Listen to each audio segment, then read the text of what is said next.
musician in this country said that Stanley plays that way because nobody told him he can't. I suppose one of his heroes is Jimi Hendrix, another great guitarist, and maybe we can get to talk about him in a minute. But meantime, I'll shut up so you can listen to Stanley Jordan.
I swear that's like magic.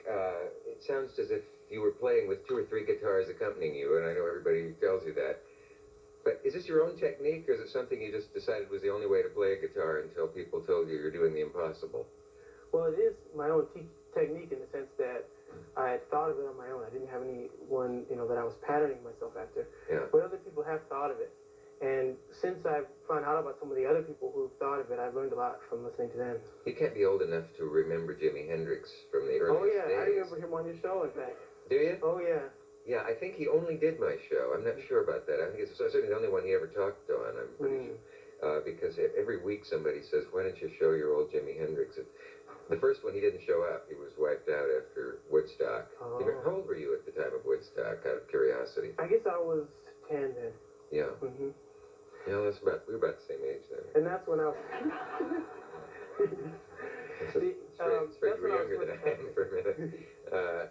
But what was it about Hendrix? I know when he rehearsed in my studio, the musicians, the guys in the Rosengarten band were and are among the best musicians in the world, and they just said, this guy does impossible things. Now they talk about you the same way. What did you like about Hendrix? Anything? One of the first things that I liked about his music is that, I have to tell you, first I started out as a classical pianist.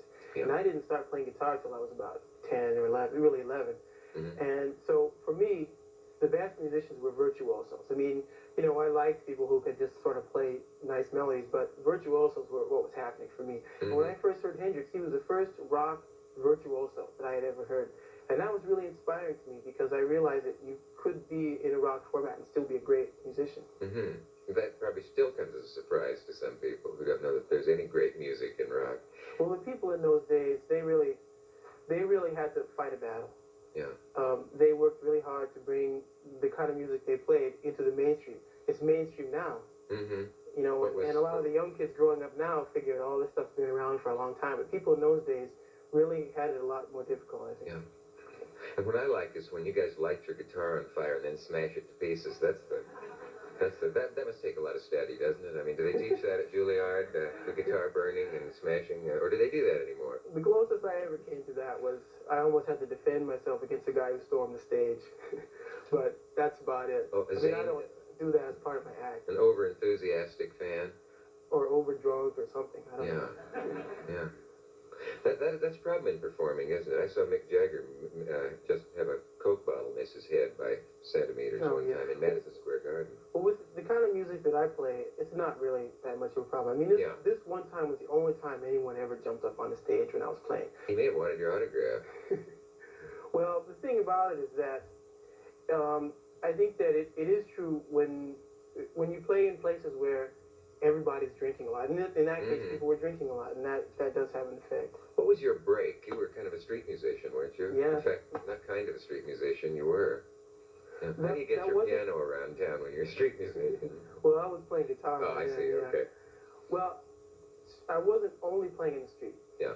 But that was my favorite way of getting out and meeting people and just playing, because I had always felt that it was important to me to get my music heard, but I also had a lot of problems with the industry, because in order to get known by anyone with the power to help your career, you have to go through so many things. You have to know somebody, or, you know, you can't just send someone a tape and then listen to it and sign you up the next week. It doesn't happen that way. No, it doesn't. And I wasn't really in a hurry for that to happen, because I heard too many stories about people getting real famous real fast, and it changes their lives, and they don't really know how to handle it that well.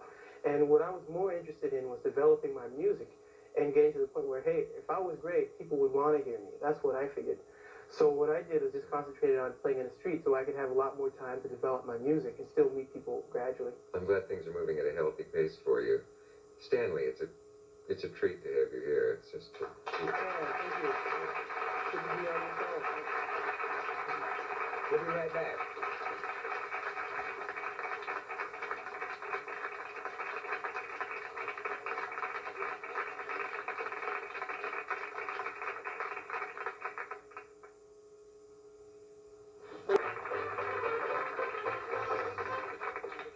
Talking with Stanley Jordan, and it's a crime for me to sit here talking while we have you here, and we have run out of time. Another crime, a prime commodity around it. Could you play a little something for no extra money? Sure, I'd love to. Okay, Kid has character. Okay. This is one step down from the street doing this show. Stanley Jordan first.